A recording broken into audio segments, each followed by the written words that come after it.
ஆழ்ந்த உறக்கம் கனவு நனவை வித்தியாசம் காட்டலை அவங்க 3 துரியம் அப்படின்னு சொன்னால் கூட குறையோ நோ. அப்போ இந்த கனவை நீ பார்க்கக்குள்ள அங்கே இருந்த உடம்பும் அந்த உலகமும் உண்மையாக இருந்தது. நீ அழுதாய் சிரிச்சாய் இல்லை சந்தோஷப்பட்டாய் துக்கப்பட்டாய் பட்டே இல்லையோ. அப்போ அங்கே ஒரு சொல்லிடாக இருந்தே இல்லையோ. அப்போ அங்கே இருந்த உடம்பு சொல்லிடோ இல்லையோ. அப்போ இங்கே வந்தோடனே ஏன் இங்கே நீ இன்னும் கண்ணை முழிக்கவில்லை. இந்த கனவுலேருந்து நனவாய கனவுலேருந்து நீ முழிக்கவில்லை. ஆகவே நீ அங்கே செய்த தவறு எங்கே கனவில் எல்லா உடம்பும் அந்த கனவு கண்டதுக்குள்ளே இருந்தது தான். இல்லை நான் இதை பிடிச்சி கொண்டிருக்கேன். இங்கே வந்தோம் அதே சவரை இது நான் எப்படி நல்லா யோசிச்சு பார்த்தேன்டா. இந்த மனதுக்குள்ளாம் உடம்பு இருக்கே இல்லையா, உடம்புக்குள்ள மனது இல்லை. அந்த கனவு முழுது மனமண்டு எடுத்தால் கூட அந்த உடம்பும் அந்த உலகமும் அந்த கனவுன்ற மனதுக்குள்ளே இருந்தே இல்லையோ. யோசிப்பார். அப்போ அங்கே வந்த விருப்பு வெறுப்பு பொறாமை அவ்வளோ அசிங்கங்களும் மீனிங்லெஸ், ஒரு அர்த்தம் இல்லாது. ஆனால் அங்கே அர்த்தம் ஏன் அர்த்தம் இருந்ததுண்டா இது நான் இது நீ பிரிச்சே இல்லையோ. இங்கே அதை விட மகா தவறு செய்கிறாய். ஏனெனில் அந்த கனவில் இந்த அகங்காரம் அது சொல்கிற சீத்தலைன்னா லூஸு, அதெல்லாம் உறுதி இல்லை. இந்த விழிப்பு நிலையில் ஏன்னா விழிப்பு நிலையில் ஞானம் அடைந்தால் தான் ஞானம். கனவில் ஞானம் அடைஞ்சு சொல்கிறாங்க கனவில் நல்லா வெட்டி சாப்பிடு கண்ணை விழிச்சா பசி இல்லையோ. அப்போ அந்த சாப்பாடு உனக்கு இங்கே வரலையே. அப்போ இங்கே தான் இந்த விழிப்பு நிலையிலான் இந்த அகங்காரம் சொல்லிட்டு இங்கே தான் நீ ஞானத்தை அடைய முடியும், இன்னும் அடையாமல் இருக்க முடியும். அது வரும். அது இங்கே நீ அறிவால் பார். எதை பற்றி சொல்கிறோம்? உரைகள். இந்த பக்திக்கு உரைகளை நான் சொல்லி கொண்டு நான் சொல்லுவேன், பகவத்கீதை சொல்லுவேன். இது 12ஆம் அத்தியாயம் 13-14 சுரம். பக்தன் ஒருவன் அப்படி பொறாமை கொள்வதில்லை, ஏனெனில் பார்க்கும் இடமெங்கும் நீக்கமற அந்த எந்த பரிபூர்ணம் நான் எந்த இறைவன் தான் இருக்கிறார். அப்போ யாரில் பொறாமை கொண்டா இந்த இஷ்ட தெய்வத்தில் நீ கொள்றா தான். பகை நடுவினில் அன்புருவான என் பரமன் வாழ்கிறான். தன்னைத்தானே மன்னிப்பது போன்று மற்றவர்களையும் மன்னிக்கிறான். என்ன நான் மன்னிக்கிற போன்று மற்றவங்களையும் மன்னித்து. சினிமா பாடு சினிமா இல்லை. மன்னிக்க தெரிந்த மனிதனின் உள்ளம் மாணிக்க கோயிலப்பா. சாதாரண கோயில் இல்லை. நான் அதை விட உயர்ந்த நிலை இருக்கு. நான் அதுக்கு சொன்னேன். நான் உன்னை ஒரு ஆள்கிட்ட ஒரு மாப்பிள்ளை சொன்னேன், நான் உன்னை மன்னிக்கலை. ஏன்னா மன்னிக்கிறதுண்டா நீ செய்த குற்றத்தை நான் முடியுமா சொல்கிறேன் குற்றமண்டு எடுத்தபடியாக நான் உன்னை மன்னிக்கிறேன். எடுக்காட்டி நீ என்ன டூலையும் செய்தாலும் நான் அதை குற்றமாக எடுக்கவில்லை. அது ஒரு உயர்ந்த நிலை. நான் சொன்னேன் என்னோட பேத்தி உதைச்சாலண்டு 2 மாத புள்ள அதை நான் நீ குதைத்த இப்போ நான் சொல்கிறேன். அது வேறு விஷயம் என்னவா யோசி. அப்போ அது உயர்ந்த நிலை. எது நீ எதை செய்தாலும் அதை நான் என்ன இந்த குற்றமாக ஏற்காதபடியால் நான் உன்னை மன்னிக்க வேண்டிய அவசியம் இல்லை. அதே உயர்ந்த நிலை. துன்பத்தை சகித்தல் ஒருவித எதிர்மறை நிலையாகிறது. பக்தனோ என்ன சொல்கிறான்? இன்பமே என்னாலும் துன்பம் இல்லை. அது பெரிய பெரிய நிலை. நான் யோசிச்சு பாருமா. என்னடா இந்த துன்பமும் இன்பமும் சொன்ன மாதிரி அது என்னது மகிழ்ச்சி. இந்த என்ன சொல்கிற சிற்றின்பம் நான் அப்படி சொல்லுவேன். அது பேரின்பம். ஆனந்தம் பேரின்பம். இது சிற்றின்பம். இது உடலால் புலன்களால் மனதால் புத்தியால் இவன் அகங்காரத்தால் அதெல்லாம் வருது. இது நீ சொல்கிற இன்பம் சிற்றின்பம். அது தூல சூக்ஷ்ம காரண சரீரார் வேதிரிக்தா. வேதம் சொல்லுதோ நீ உண்மையான நீ அந்த ஆத்மனாய நீ தெள்ளத் தெளிந்தார்க்கு சீவன் சிவலிங்கமாய நீ. அதில் என்ன இருக்கு? தூல சூக்ஷ்ம காரண சரீரம் நீ இல்லை, ஒன்றையும் இல்லை. அப்போ இதுக்குள்ளே இருந்தான் பஞ்சகோஷம் 3 இருந்துதான் அத்தனை இன்பங்களும் உனக்கு சொல்லுங்க துன்பங்களும் அதெல்லாம் வருது. நீ இல்லைன்னு தீர்மானிச்ச பிறகு துன்பமும் இன்பமும் நீ இல்லை. அந்த பஞ்சகோஷத்தோட அதுக்கு போயிடுது. இந்த 3 உடம்போட அது தள்ளி வைக்கப்பட்டது. ஆகவே எனது இந்த பரமானந்த இன்பமே என்னாலும் துன்பம் இல்லை. இந்த இன்பம் அது என்னது? ஆனந்தம். அது தமிழ் நல்லா இருக்கு. ஒரு இடத்தையும் அப்படி இல்லை. சிற்றின்பம் பேரின்பம். பேரின்பது நான் சொன்ன மாதிரி காரண காரியமே இல்லை. அதுக்கு உனக்கு உதாரணம் ஆழ்ந்த உறக்கத்தை ஒவ்வொரு நாளும் தெரிஞ்சும் தெரியாமலும் அனுபவிச்சு கொண்டு இருக்கு. அங்கே ஒரு காரண காரியம் இல்லாமல் நீ இல்லை ஒரு திருப்தி, ஒரு மகிழ்ச்சி, ஒரு அது என்ன சொல்கிறான், இனம் புரியாத ஒன்று இருக்கிறது. அது காரண காரியம் இல்லை. அப்போ இன்பமே என்னாலும் துன்பம் இல்லை என்ற கோட்பாட்டின்படி சந்தோஷமுடையவனாக இருக்கிறான். ஏனெனில் எப்பொழுதும் சந்தோஷமாக இருப்பவன் என்று வருது. அவன்தான் பக்தன். யாரு? என்ற பக்தன். என்ன சொல்கிறார்?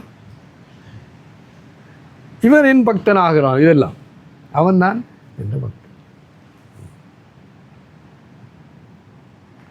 வாழ்க்கையில் அடக்கமும் ஒழுக்கப்பாடும் நன்கு அமைந்திருப்பதால் அவன் யோகி ஆகிறான். அதான் நான் திரும்ப சொல்கிறேன். ஏன்னா இப்போ உண்மையில் என்ன தெரியும், உங்களை அம்மா ஒரு பையன் இல்லை, அவன் ஒரு நண்பர் இல்லை ஃபில்மு போடல, இன்ஜினியர் இருக்கான். இப்போ இன்ஜினியர் இல்லை, அவனை நோக்கம் என்ன? இன்ஜினியர் டாப், அதுதான் வரும். அப்போ சாதாரண உலக ஒரு அச்சீவ்மெண்ட்டுக்கு இல்லை நீ எல்லாத்தையும் என்ன சொல்கிறாய்? ஒரு டிசிப்ளின் நான் எஸ் என்ன சொல்கிறார்? வாழ்க்கை அடக்கம் ஒழுங்குப்பாடும் நன்கு அமைந்திருப்பதால் அது நீ இருக்கணும். ஏன்? நீ பக்தன், நீ ஒரு யோகி. பாரமார்த்திய விஷயத்தில் அவனுக்கு சந்தேகம் கிடையவே கிடையாது. அதில் வருது என்னது? யோகியாய் தன்னடக்கம் உடையவனா திட நிச்சயம் உள்ளவன். அதை தான் சொல்கிறேன். எனக்கு ஒரு சந்தேகமும் இல்லை. இப்போ அந்த பரம்பொருள் 10 அங்கிங்கேனாதபடி அங்கு அங்கே இருக்கிறார் இங்கே இருக்கிறார்னாபடி எங்கும் பிரகாசமாக சாதாரணம் இல்லை ஒளிமயம். என்ன ஒளிமயம்டா? நான் இருக்கிறேன்ன்றது உனக்கு தெரிகிற மாதிரி அவருக்கு தெரியும். ஆனால் அந்த திட நிச்சயம் நானும் ஒன்று இருந்தேன். இந்த இது பக்கம்லாம் தெரியும். அம்மா கேட்குறார், அம்மா அவன் அங்கே வைகுண்டான். அதனுடைய அந்த அழுகைக்கு நீங்கள் தெரியும் அம்மா கேட்டு கொண்டிருக்காள் அந்த சொல்லுவாள் இல்லையோ? திட நிச்சயம். உங்களுக்கெல்லாம் ஒரு திட நிச்சயம் இல்லை. ஒரு 5-10 மார்க்ஸ் கொடுக்கலாம். ஏன் நோ எஸ் இல்லை. அதனுடைய நீ உண்மையான பக்தன் இல்லைன்னு சொல்ல முடியாது. கண்ணன் எதிர்பார்க்கிற தகுதி உனக்கு இல்லை. சிம்பிள். திட நிச்சயம் உள்ளவனாய் பாருங்க. அதை பற்றி அவனுக்கு உறுதியான நிச்சய புத்தி வருது. நிச்சய புத்தி என்று வருது இந்த வேதங்களில். இதெல்லாம் இல்லை நிச்சய புத்தி தானே.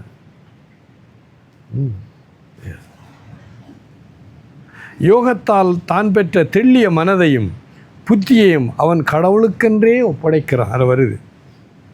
என்னிடத்து மனம் புத்தியை சமர்ப்பித்தவன பெருமானே.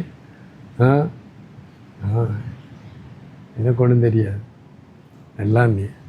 பாட்டுவித்தால் பாடுகின்றேன், பணிவித்தால் பணிகின்றேன், பதியே உன்னை கூட்டுவித்தால் கூடுகின்றேன், குலைவித்தால் குலைகின்றேன், குறித்த ஊனை நீ ஊட்டுவித்தால் உண்கின்றேன், உறங்குவித்தால் உறங்குகின்றேன், உறங்காதே நீ என்று ஆட்டுவித்தால் ஆடுகின்றேன், அந்தோ இச்சிறிய நாள் ஆவதென்னை அப்பர் பெருமான் பாடின பாடு.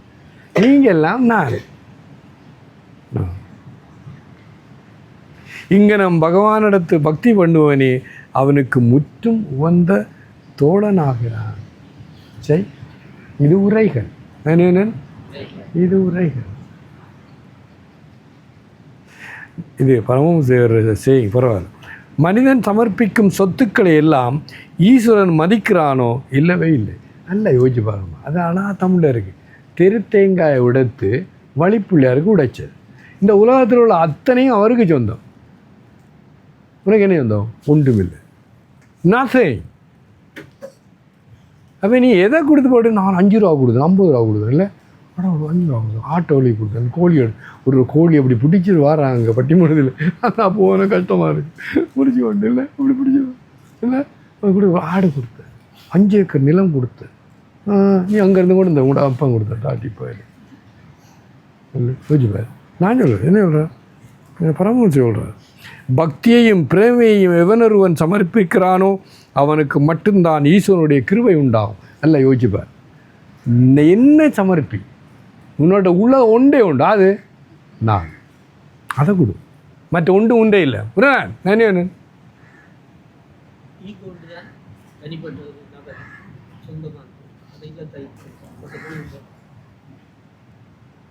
எஸ்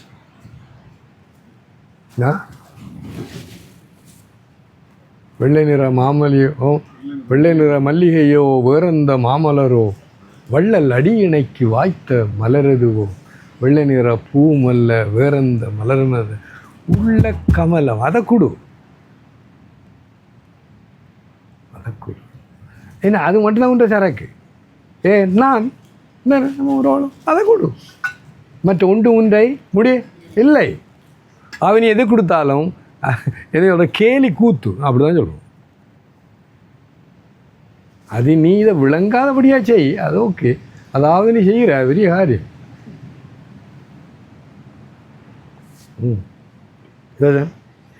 அதுதான் அந்த கதைக்கு வேணும் பார்த்தீங்களா, அந்த கொடை வள்ளல் அவன் இல்லை, அவன் கொடுக்கல, வந்து அவங்க எடுத்துகிட்டு போகிறாங்க. அது மூத்த பார்க்கல, அது கொடை. கொடுத்தவர் எடுத்து கொண்டு போகிறார். அந்த மனையில் இவனுக்கு இருக்கோ அப்படி கொடுக்கக்குள்ள ஃபோட்டோ எடுக்கிறோம் முதலாவது. நியூஸ் பேப்பரில் ஃபேஸ்புக்கெல்லாம் வரணும். எனக்கு நான் அப்படி கூட இங்கே அங்கே கொடுத்தோடு இங்கே பார்க்குறதுக்கு கேமரா பார்க்குறேன் ஒழுங்கா அடையா. அப்போ கீர்த்தனா சரத்தி புண்ணியா ஒன்றும் கிடையாது.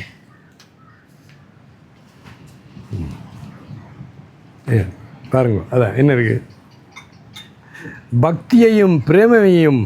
அதான் அது பிரேம பக்தின்னு சொல்கிறேன். சரியா வரும் அந்த பாட்டு. நாயேனையும் இங்கு ஒரு பொருளாக நயந்து வந்து நீயே நினைவிந்து மறந்து ஆண்டு கொண்டாய் நின்னை உள்ள வண்ணம் பேயேன் அறியும் அறிவு தந்தாய் என்ன பேரு பெற்றேன் தாயே மலை மகளே செங்கன்மால் திரு தங்கச்சியே தந்தது உன் தன்னை கொண்டது என் தன்னை சங்கரா ஆர்கொலோ சதுரர் அந்தமொன்றில்லா ஆனந்தம் பெற்றேன் யாது நீ பெற்றதொன்று என்பால் சிந்தையே கோயில் கொண்ட எம்பெருமான் திருப்பெரும் துறையுரை சிவனே எந்தையே ஈசா உடலிடங்கொண்டாய் யான் இதற்குலனோர் கைமாறு. நீ என்ன கொடுப்பேன் ஐயா உனக்கு? கொடுப்பேன் யா. தன் பொருட்டு உண்டாகும் பக்தி பிரேமைகளையும் விவேக வைராக்கியங்களையுமே ஈஸ்வரன் சிலாகித்து கொண்டாடுவான். இறைவனுக்கு 6 பகவான் சொன்னால் 6 இது இருக்குது.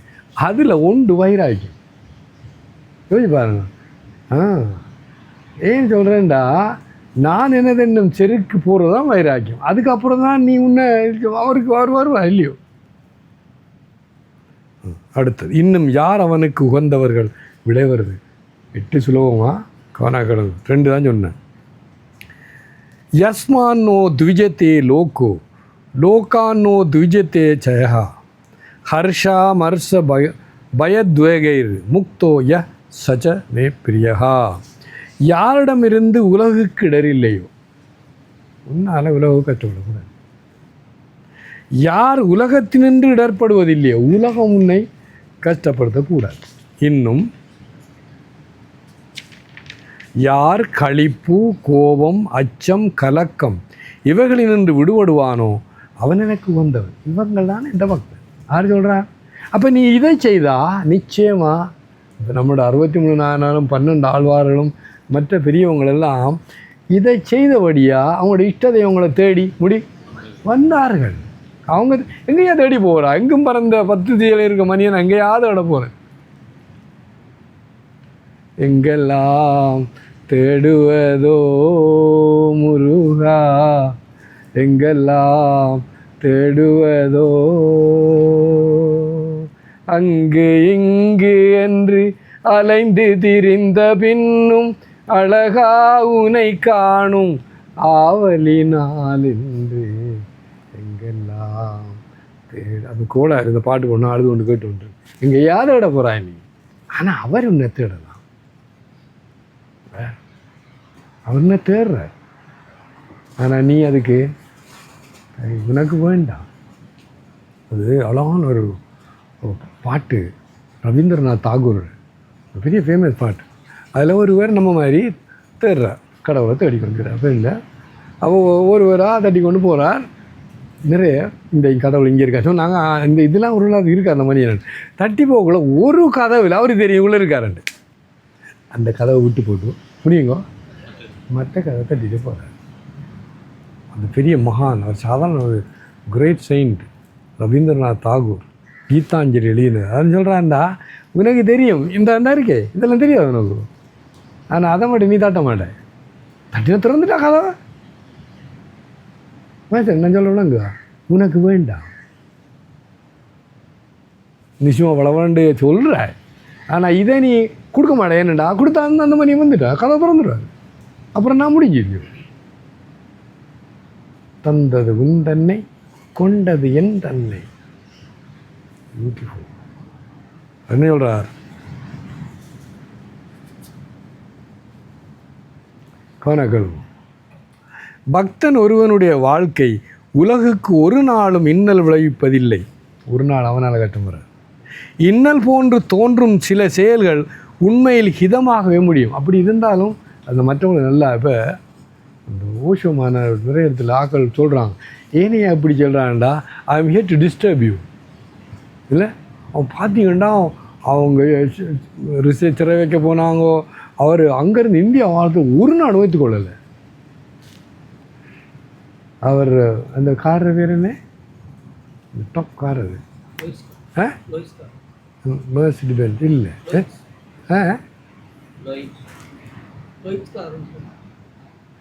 அதை காரை போடிச்சு அடிச்சு விட்றோம். 10-15 இருந்தவர்கிட்ட அப்படின்னு என்ன வரண்டா.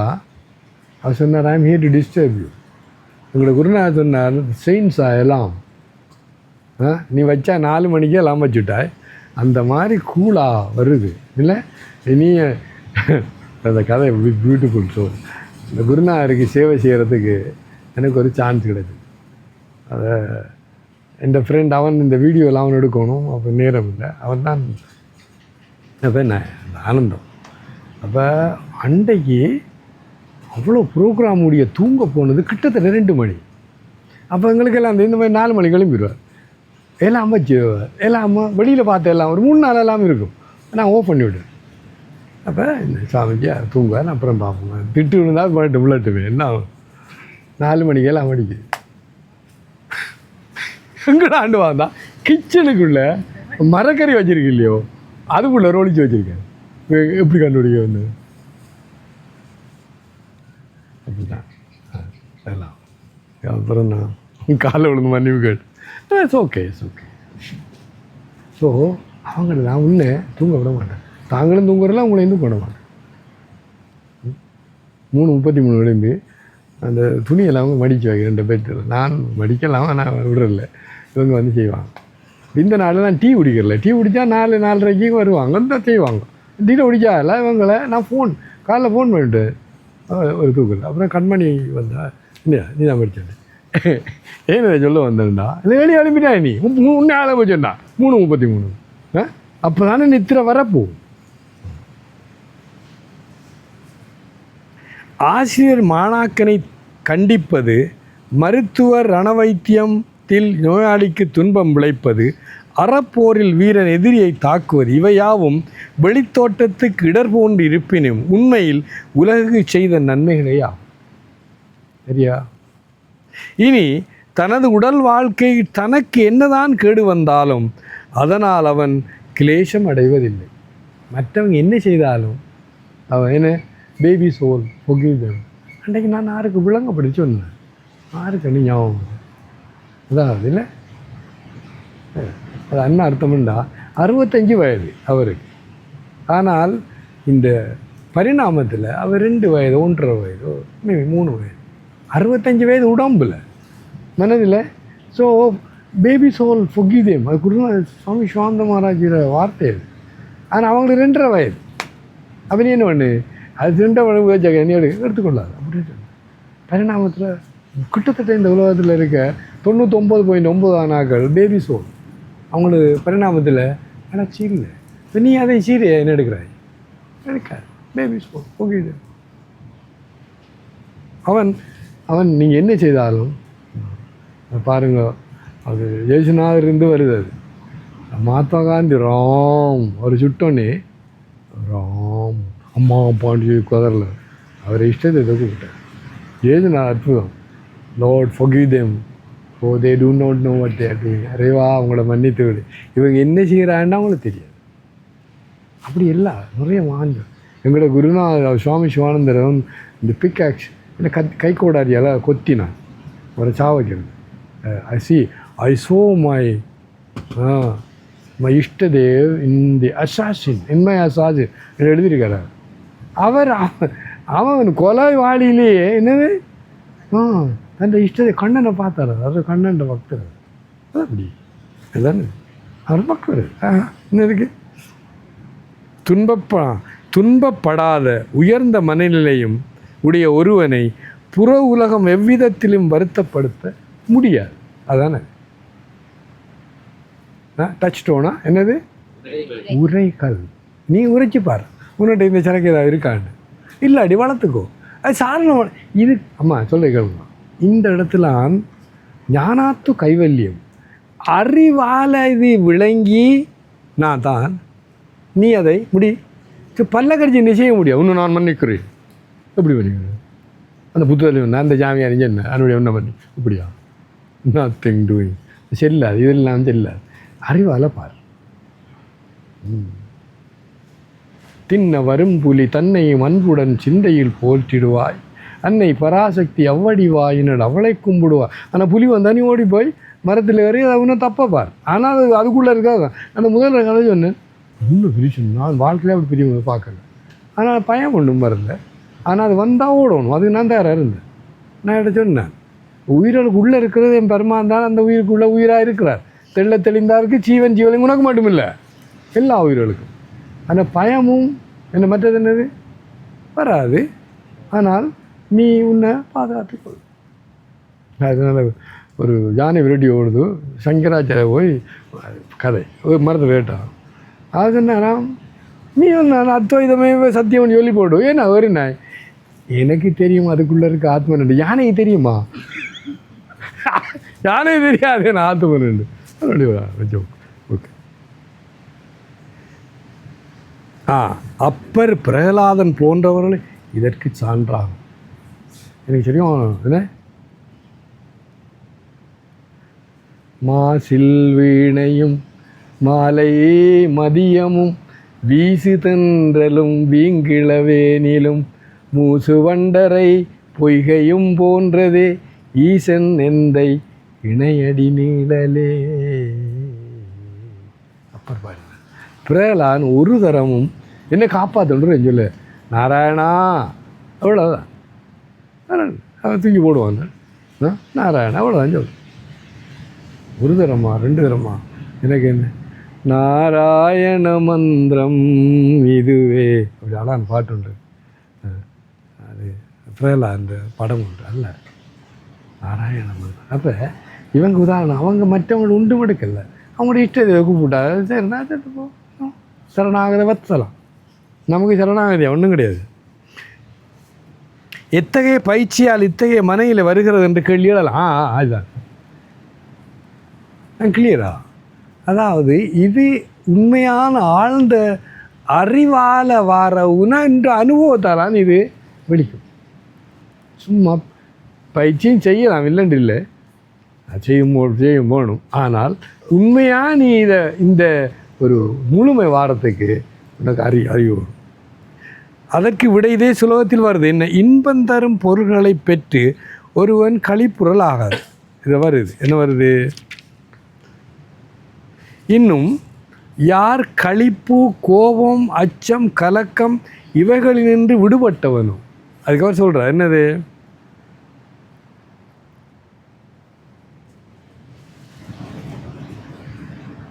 இன்பம் தரும் பொருள்களை பெற்று ஒருவன் களிப்புறலாகாது. அப்போ நாங்களுக்கு ஐஸ்கிரீம் கிடைச்ச அப்படிதான் இன்பப்படக்கூடாது, மகிழ்ச்சி படக்கூடாது இல்லையா? அப்படியா ஆனால் அந்த மனதில் என்ன என் பெருமாண்ட பிரசாதம் ஐயா.